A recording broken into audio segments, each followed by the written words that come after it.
Hey everyone, welcome back to my foundation classes in time classroom. तो guys अभी चल रहा हमारा वॉलनट टेस्ट सीरीज और आज है आपका टेस्ट नंबर 140। ठीक है, टाइम क्या है? टाइम है सुबह डेली 7:30 में। क्लियर है? तो चलिए स्टार्ट करते हैं आज का टेस्ट। तो आज का आपका पहला क्वेश्चन है, संविधान में धर्म से संबंधित अनुच्छेद कहाँ से कहाँ तक है? आसान सा क्वेश्चन है। धर्म से संबंधित अनुच्छेद कहाँ से लेकर कहाँ तक है? तो ये आपके अनुच्छेद 25 से लेकर 28 तक है जो धर्म से संबंधित है। अगला क्वेश्चन है, डायरेक्ट एक्शन प्लान को मुस्लिम लीग ने कब शुरू किया था?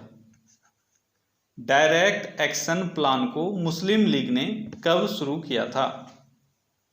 तो डायरेक्ट एक्शन प्लान को मुस्लिम लीग ने 1946 में शुरू किया था, जुलाई अगस्त 1946 में। ठीक है। अगला क्वेश्चन है, उर्दू साप्ताहिक अल हिलाल को किसने शुरू किया था? एक साप्ताहिक न्यूज़पेपर था अल हिलाल, इसको किसके द्वारा शुरू किया गया था? इसको मौलाना कौन थे? अबुल कलाम आज़ाद।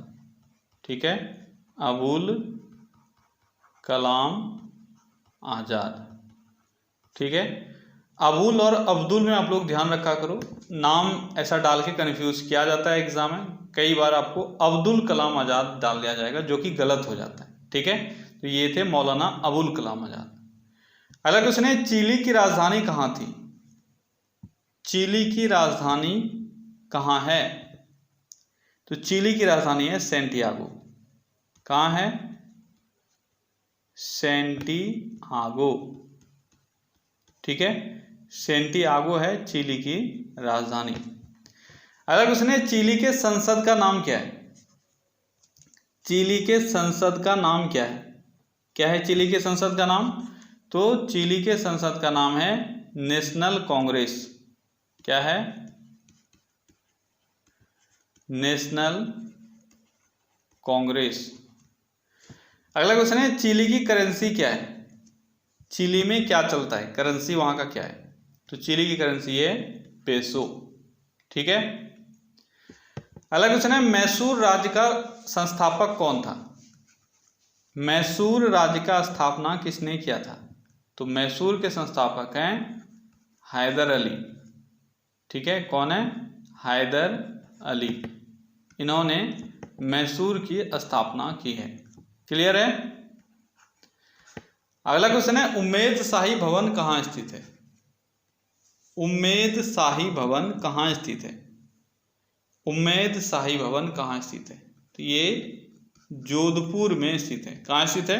जोधपुर में। और उम्मेद शाह ने इसको बनवाया था। क्लियर है? अगला क्वेश्चन है, पंडित शिव कुमार शर्मा किस वाद्य से संबंधित हैं? पंडित शिव कुमार शर्मा किस वाद्य से संबंधित हैं? तो पंडित शिव कुमार शर्मा, बहुत बार मैंने पहले भी पढ़ा रखा है, ये संतूर से संबंधित हैं। ठीक है।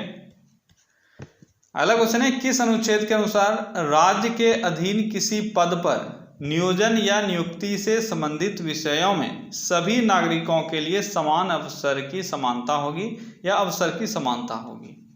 देखो, बहुत लंबा चौड़ा क्वेश्चन है। इसी तरह के क्वेश्चन आपके एग्जाम में भी आते हैं जहां पे सिर्फ आपको कीवर्ड पता होना चाहिए, अवसर की समानता किस अनुच्छेद में है, बस। ये सारी चीजें जो है आपको बरगलाने के लिए। तो अवसर की समानता अनुच्छेद 16 में। ठीक है। अगला क्वेश्चन है, होरोलॉजी किस चीज का अध्ययन है? होरोलॉजी किस चीज का अध्ययन है? तो होरोलॉजी समय का अध्ययन है। अगला क्वेश्चन है, यूपीएससी द्वारा संचालित भर्ती परीक्षा के विषय में सी सेट का तात्पर्य क्या होता है? सी सेट ये बहुत बार आपने सुना होगा, आपको बताना है इसका फुल फॉर्म क्या होता है। क्या होता है सी सेट का फुल फॉर्म? सी सेट का फुल फॉर्म होता है सिविल सर्विसेज एप्टीट्यूड टेस्ट। क्या होता है? Civil services aptitude test. ठीक है, सिविल सर्विसेज एप्टीट्यूड टेस्ट, ये होता है सी सेट का फुल फॉर्म। अगला क्वेश्चन है, भारत में प्रत्येक वर्ष डॉक्टर्स डे कब मनाते हैं?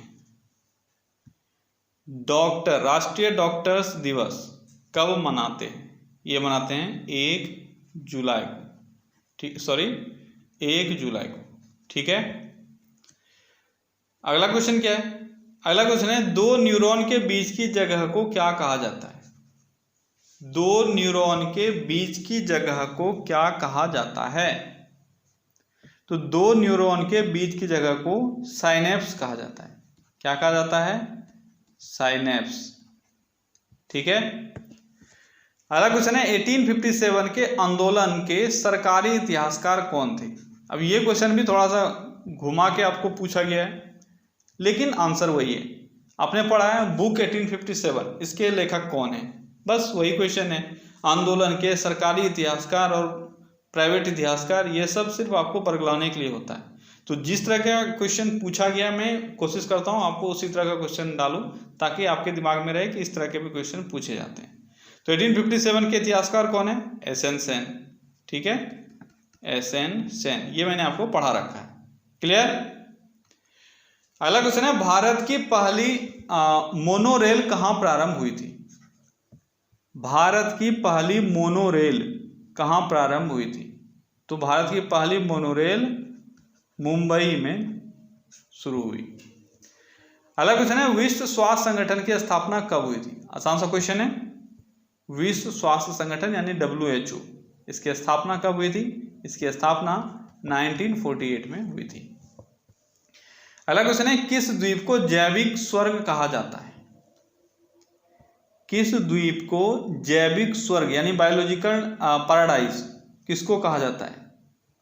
तो ये है गैलापागोस आइलैंड। कौन सा है? गैलापागोस आइलैंड, ठीक है। इसको क्या कहा जाता है? इसको कहा जाता है बायोलॉजिकल पैराडाइज या जैविक स्वर्ग, ठीक है। क्या है नाम इसका? गैलापागोस आइलैंड, ठीक है। अगला क्वेश्चन क्या है? अगला क्वेश्चन है, CTBT का पूर्ण रूप क्या होता है? CTBT का पूर्ण रूप क्या होता है? क्या होता है? Comprehensive nuclear test ban treaty. क्या होता है? Comprehensive nuclear test ban treaty. C से आपका कॉम्प्रिहेंसिव हो गया, टी जो इस्तेमाल किया गया है यहाँ पे न्यूक्लियर टेस्ट के लिए किया गया है, ठीक है, न्यूक्लियर टेस्ट बैन ट्रीटी। ये होता है CTBT का फुल फॉर्म। अगला क्वेश्चन है, CTBT अस्तित्व में कब आया था? तो CTBT अस्तित्व में आया था 1996 में, ठीक है। अगला क्वेश्चन है, CTBT की स्थापना के समय कितने देशों ने उस पर हस्ताक्षर किया था? CTBT की स्थापना के समय कितने देशों ने उस पर हस्ताक्षर किया था? तो ये 184 देश थे जिन्होंने इस पर हस्ताक्षर किया था, क्योंकि एक ट्रीटी एक समझौता है, ठीक है। क्या वर्तमान में CTBT अस्तित्व में है? तो वर्तमान में ये फोर्स में नहीं है, ठीक है। इसके जो भी इंपॉर्टेंट देश थे उन सब ने इस ट्रीटी को मानने से इनकार कर दिया है, जिस कारण से ये फोर्स में नहीं है। अगला क्वेश्चन है, सूर्य का दीप्त सतह जिसे हम देखते हैं क्या कहलाता है? वो चमकीला सतह जिसको हम लोग देख पाते हैं वो क्या कहलाता है? वो फोटोस्फीयर कहलाता है। क्या कहलाता है? फोटोस्फीयर, ठीक है। अगला क्वेश्चन है, पहले अंतरिक्ष यात्री नील आर्मस्ट्रांग ने चंद्रमा पर कब कदम रखा था? नील आर्मस्ट्रांग ने चंद्रमा पर कब कदम रखा था? डेट आपको बताना है। तो ये था 20 जुलाई 1969, ठीक है। 20 जुलाई 1969 को नील आर्मस्ट्रांग ने चंद्रमा पर कदम रखा था। अगला क्वेश्चन है, नील आर्मस्ट्रांग किस यान से चंद्रमा पर गए थे? तो आपसे क्वेश्चन पूछा जाता है अंतरिक्ष रहित, यात्री रहित और यात्री सहित, ठीक है। तो यात्री सहित का आंसर अगर आपको पता है तो आप यहाँ पे मार सकते हो, क्योंकि यात्री जो थे वही थे नील आर्मस्ट्रांग, और इनके साथ जो यान गया था वो उसका नाम क्या था? अपोलो। क्या नाम था? अपोलो 11, ठीक है। अपोलो 11 से नील आर्मस्ट्रांग चंद्रमा पर गए थे। अगला क्वेश्चन है, लिंगराज मंदिर को किसने बनवाया था? लिंगराज मंदिर को किसने बनवाया था? लिंगराज मंदिर को किसने बनवाया था? तो लिंगराज मंदिर को ययाति केसरी के द्वारा बनवाया गया था। किसके द्वारा? ययाति केसरी। ठीक है, ययाति केसरी ने लिंगराज मंदिर बनवाया था। क्लियर? अगला क्वेश्चन है, लिंगराज मंदिर कहाँ है? लिंगराज मंदिर है भुवनेश्वर में। अगला क्वेश्चन है, जगन्नाथ मंदिर की पूर्व की ओर का द्वार क्या कहलाता है? ये अच्छा क्वेश्चन है, इसको एक बार अगर याद कर लोगे तो आपको याद रह जाएगा। ठीक है, जगन्नाथ मंदिर पुरी जान रहे हो आप, इसमें टोटल 4 दरवाजा है। इसमें से पूर्व की ओर का द्वार क्या कहलाता है? तो पूर्व की ओर का द्वार कहलाता है सिंह द्वार। क्या कहलाता है? सिंह द्वार। अब ये मत सोचने लगना कि सर क्या क्या क्वेश्चन करवा रहे हैं, कौन कौन सा क्वेश्चन ला रहे हैं, ये सब क्वेश्चन थोड़ी ना एग्जाम में आता है। तो जिसको भी ऐसा दिमाग में आ रहा है ये सारे क्वेश्चन एग्जाम में नहीं आता है, तो वो अपना दिमाग सही कर लो, क्योंकि ये सारे क्वेश्चन पूछे जा चुके हैं। ठीक है, इसलिए ये क्वेश्चन भी आता है और इजी क्वेश्चन है। अगर याद कर लोगे एक बार तो आपको याद रह जाएगा। याद रखना है चारों डायरेक्शन का। ठीक है, मैं एक बार बता देता हूँ, इसको याद रखना। अगर पूर्व का पूछा गया है, कभी आपसे पश्चिम पूछा जा सकता है, उत्तर पूछा जा सकता है, दक्षिण पूछा जा सकता है। तो पूर्व में अगर इसको आप ईस्ट मानोगे तो पूर्व में सिंह द्वार हो गया, क्योंकि यहाँ पे लायन का मूर्ति बना हुआ है। ठीक है, सिंह का मूर्ति बना हुआ है। पश्चिम में क्या है? पश्चिम में टाइगर। ठीक है, किसका है? टाइगर। इसको आप अगर नोट डाउन करना चाहो तो नोट डाउन कर सकते हो, ताकि फ्यूचर में अगर कभी इससे रिलेटेड कोई क्वेश्चन आता है तो आप इसको कर पाओगे। ठीक है, यहाँ है टाइगर, तो क्या हो जाएगा आपका? व्याघ्र द्वार इसको कहते हैं। ठीक है, व्याघ्र द्वार। व्याघ्र टाइगर को ही कहा जाता है, बाघ को ही कहा जाता है। तो बाघ से रिलेटेड जो टर्म आपको मिलेगा वो मार दोगे आप। ठीक है, वहीं पे अगर उत्तर का बात करेंगे तो उत्तर में किसका इमेज लगा हुआ है, किसका मूर्ति लगा हुआ है? ये लगा हुआ है एलिफेंट का। इसका लगा हुआ है?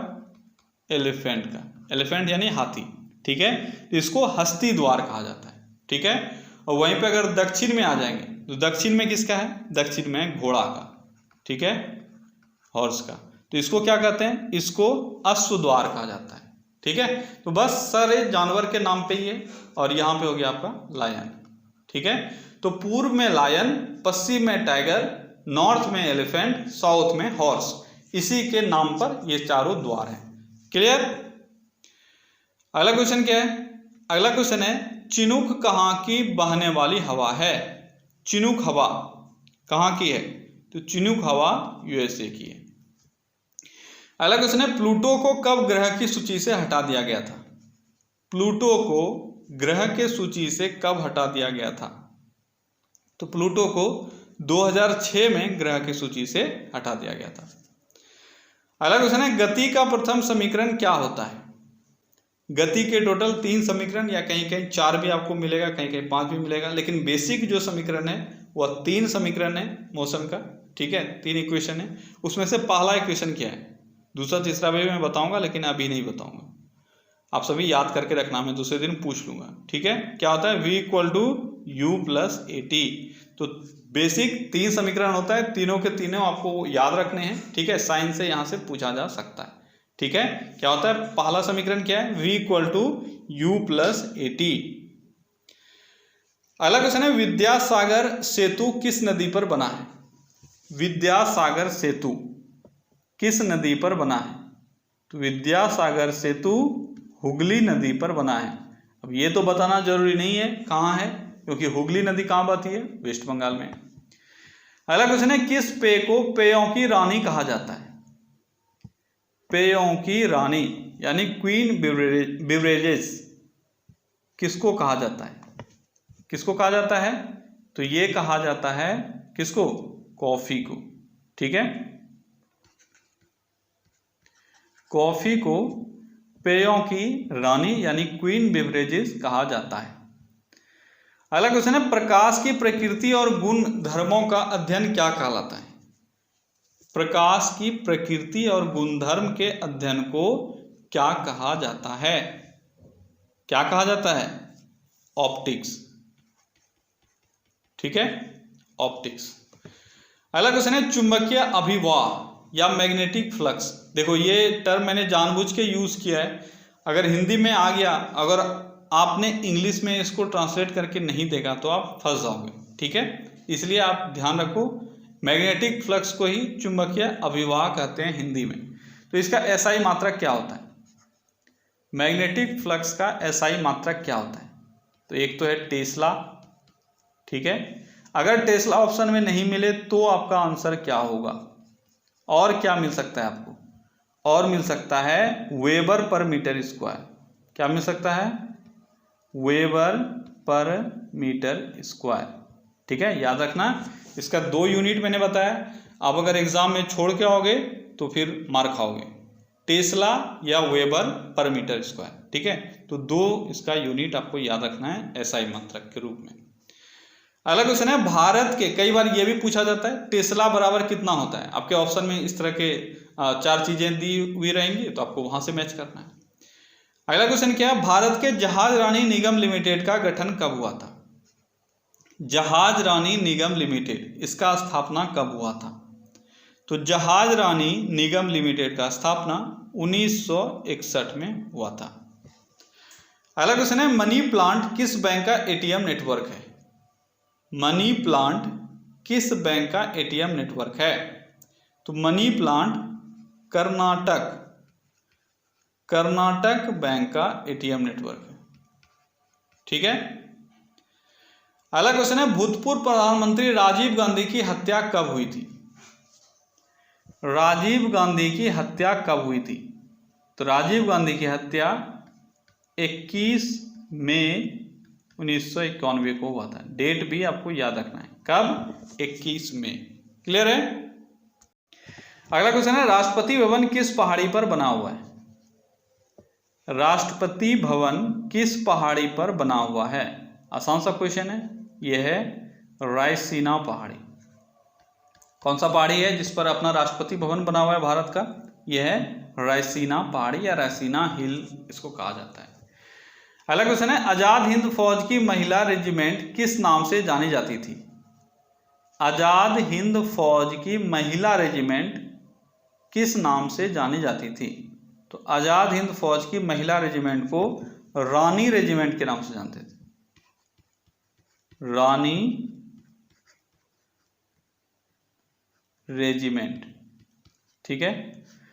इस रानी रेजिमेंट के कमांडर कौन थे, ये आपको बताना है। तो आजाद हिंद फौज की महिला रेजिमेंट का कमान किसके अधीन था? महिला रेजिमेंट जो रानी रेजिमेंट था, इसका कमान किसके पास था? इसका कमान लक्ष्मी सहगल के पास था, ठीक है। कौन थी? लक्ष्मी सहगल, ये थी रानी रेजिमेंट की कमांडर, ठीक है। अगला क्वेश्चन है, इंडियन सुपर लीग किस खेल से संबंधित है?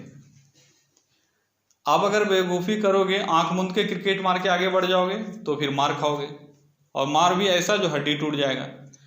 यहाँ पे आईपीएल नहीं है, इतना अगर गलती करोगे तो फिर कैसे काम चलेगा।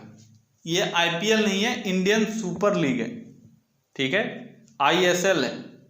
तो इंडियन सुपर लीग फुटबॉल से संबंधित है। किससे संबंधित है?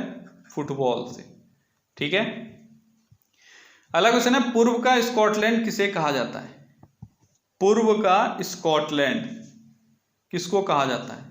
तो पूर्व का स्कॉटलैंड शिलोंग को कहा जाता है, ठीक है। शिलोंग मेघालय, इसको पूर्व का स्कॉटलैंड कहा जाता है। अगला क्वेश्चन है, गोविंद राज मंदिर किस राज्य में स्थित एक प्रमुख पर्यटन स्थल है? गोविंद राज मंदिर किस राज्य में है? गोविंद राज मंदिर, तो गोविंद राज मंदिर मणिपुर में है। कहाँ है? मणिपुर में। अगला क्वेश्चन है, मोइरांग लामजाओ राष्ट्रीय पार्क कहाँ स्थित है? मोइरांग लामजाओ, मोइरांग या मोइरांगा, ठीक है, मोइरांगा लामजाओ राष्ट्रीय पार्क कहाँ है? तो मोइरांगा लामजाओ राष्ट्रीय पार्क मणिपुर में। कहाँ है? मणिपुर में। अगला क्वेश्चन है, विश्व का एकमात्र तैरता हुआ राष्ट्रीय उद्यान कौन सा है? तैरता हुआ राष्ट्रीय उद्यान कौन सा है? यह है किबुल लमजाओ। ये तो बहुत बार आपने पढ़ा है। क्या नाम इसका? इसका नाम है किबुल लामजाओ। ठीक है, किबुल लामजाओ। तो किबुल लामजाओ कहाँ है? ये भी मणिपुर में है। और दूसरा लामजाओ कौन सा था? माईरांगा लामजाओ। तो याद रखना, लामजाओ दोनों कहाँ है? ये मणिपुर में है। किबुल लामजाओ राष्ट्रीय उद्यान है जो तैरता है। अगला क्वेश्चन है, त्रिपुरा एक केंद्र शासित प्रदेश के रूप में कब अस्तित्व में आया? त्रिपुरा पहले भारत जब 1947 में आज़ाद हुआ, उसके बाद भारत का एक हिस्सा बना केंद्र शासित प्रदेश के रूप में। आपको बताना है कब? 1956 में। ठीक है, 1956 में यह एक केंद्र शासित प्रदेश के रूप में अस्तित्व में आया। और पूर्ण राज्य कब बना? जैसे कि आप अभी देख रहे हो, तो त्रिपुरा पूर्ण राज्य 1972 में बना था। ठीक है, त्रिपुरा यूनियन टेरिटरी के रूप में 1956 में अस्तित्व में आया और पूर्ण राज्य 1972 में अस्तित्व में आया, पूर्ण राज्य के रूप में। इसके साथ ही मणिपुर और मेघालय, ठीक है, मणिपुर, मेघालय और त्रिपुरा सब एक साथ 1972 में ही राज्य बना था। अगला क्वेश्चन है, दचिला दर्रा किस राज्य में स्थित है? दचिला दर्रा, क्या नाम है दर्रे का? दचिला दर्रा। तो दचिला दर्रा जो है यह सिक्किम में स्थित है। कहाँ स्थित है? सिक्किम में। अगला क्वेश्चन है, रूमटाक बौद्ध मठ कहाँ स्थित है? रूमटाक बौद्ध मठ कहाँ स्थित है? तो ये बौद्ध मठ भी सिक्किम में ही स्थित है। ठीक है, सिक्किम में बहुत सारे बौद्ध मठ है। अगर आप कभी घूमने जाओगे तो आपको वहाँ मिलेगा, बहुत सारे बौद्ध मठ आपको देखने को मिल जाएगा। उसी में से एक है रूमटाक बौद्ध मठ। अगला क्वेश्चन है, सिक्किम के मूल निवासी कौन है? सिक्किम का मूल निवासी जो है, अब आपके ऑप्शन में यहाँ पे क्या मिलेगा? जो जनजाति है, कुछ जनजातियों का नाम मिलेगा, उसमें से आपको बताना है वहाँ का मूल निवासी कौन है। अगर याद है तभी आप इसको कर पाओगे, नहीं तो नहीं कर पाओगे। तो ये है लेपचा। ठीक है, लेपचा और भूटिया जनजाति, ये सिक्किम के मूल निवासी हैं। ठीक है, तो ओके गाइस, तो आज का 50 क्वेश्चन यहाँ पे पूरा होता है। कल चलिए फिर से मिलते हैं हम लोग अगले सेशन में। Till then take care, bye bye.